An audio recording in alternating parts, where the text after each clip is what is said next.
L'invité de NC Première. La crise sur le marché du nickel n'a pas épargné la NMC. La société a encore perdu de l'argent l'an dernier. Pour sortir son épingle du jeu, la société a mis en route un plan stratégique et veut compter sur l'alimentation de l'usine de Corée. Mais vu la conjoncture, l'objectif sera-t-il atteint? Bonjour Didier Ventura. Bonjour Thierry Belmont. Vous êtes le président de la NMC. Lorsque l'usine de POSCO en Corée du Sud s'est associée avec la société via la SMSP, c'était pour un approvisionnement régulier en nickel. Mais depuis, les cours de l'or sont au plus bas. Pour s'en sortir, Didier Ventura, il a fallu faire des concessions. Je ne dirais pas qu'il a fallu faire des concessions. Il a fallu s'organiser.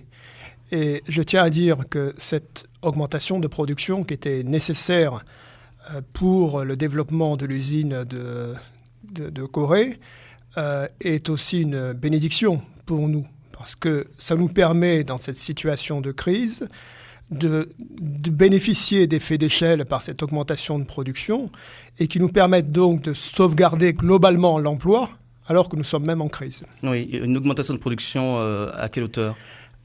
Pour donner un ordre de grandeur, c'est 80% l'espace de 2 ans. Cette année, nous comptons produire un peu plus de 3 millions de tonnes et acheter à peu près 600 000 tonnes aux autres mineurs, ce qui fera un approvisionnement d'un peu plus de 3,6 millions, entre 3,6 millions et 3,8 millions de tonnes. Pour une teneur en nickel ?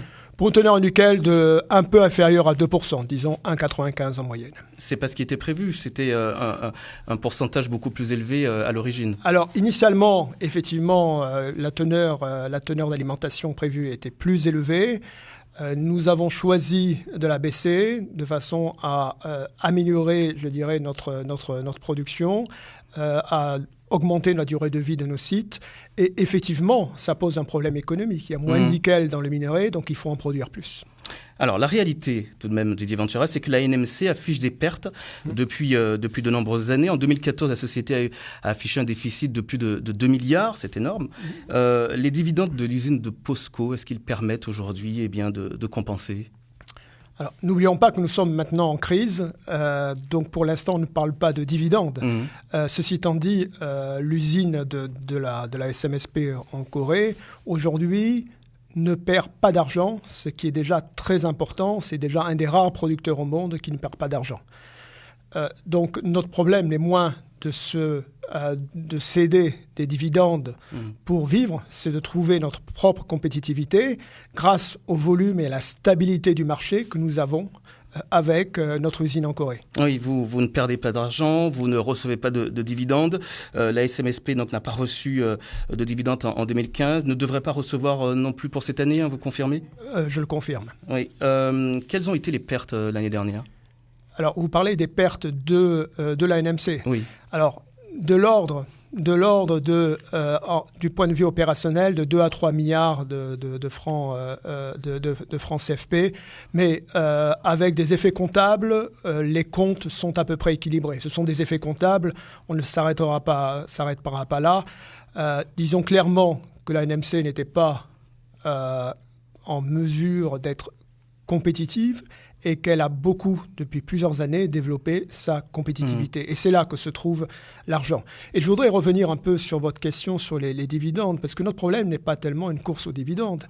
Aujourd'hui, ce modèle d'association avec POSCO, qu'est-ce qu'il nous permet ? Il nous permet, alors que, effectivement, 70% des producteurs dans le monde perdent de l'argent, que nous perdons de l'argent, d'avoir le soutien de POSCO, d'être soutenu sans faille par notre partenaire et du coup de résister à la crise et non seulement de résister au jour le jour, mais d'avoir reçu 17 milliards d'investissements de prêts pour investir dans l'avenir. Donc c'est un soutien très actif que nous avons de POSCO et sans lequel effectivement nous serions dans une situation difficile. Oui, vous avez mis beaucoup d'énergie dans ce partenariat. Cette relation, ce partenariat avec cette usine en Corée, c'est votre poumon, c'est la raison de vivre de la NMC ?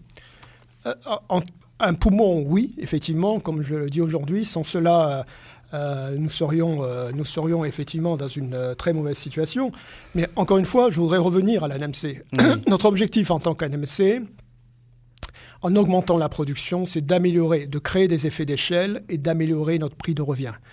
Aujourd'hui, notre prix de revient, on équilibre à peu près, il faudrait un cours de nickel d'à peu près $12 500 la tonne pour équilibrer. Vous savez que les cours sont en dessous de 10 000. Eh bien, notre objectif, notre plan de réorganisation, c'est de revenir à 10 000 $ la tonne de cours d'équilibre, de cours de compétitivité. La réalité, c'est que les cours du marché du nickel sont au plus bas, ne vont pas bien depuis un certain nombre de temps, et qu'il y a des emplois qui sont en jeu. C'est ça la réalité. Les emplois sur la côte est, sur la côte ouest. Ce partenariat, et si cette situation continue, ce partenariat, est-ce qu'il n'est pas voué à l'échec, Didier Ventura ? Pas du tout. Je dirais que la société aurait été vouée à l'échec sans le partenariat, c'est-à-dire sans l'assurance à la fois d'avoir un soutien au moment des crises et d'avoir un marché permanent par un partenaire qui en même temps est le consommateur de notre ferro-nickel. Mais je voudrais revenir à la question de la compétitivité. Donc, comme je le disais, on produit aujourd'hui à un prix équivalent à 12 500 $ la tonne de nickel. Notre objectif, c'est de descendre l'année prochaine à 10 000 $. Et pour cela, ce sont des efforts que nous devons faire. Mais il faut voir que notre usine en Corée est déjà rentable à 10 000 $. Donc notre objectif, c'est d'arriver à ce niveau-là. Et d'y arriver effectivement par l'augmentation de production, par une réorganisation. Et à quel prix, Didier Ventura, sur les emplois en Nouvelle-Calédonie ? Alors, globalement, et c'est ça un peu l'aspect contre-intuitif, en augmentant les emplois. Globalement, ou au minimum en stabilisant les emplois.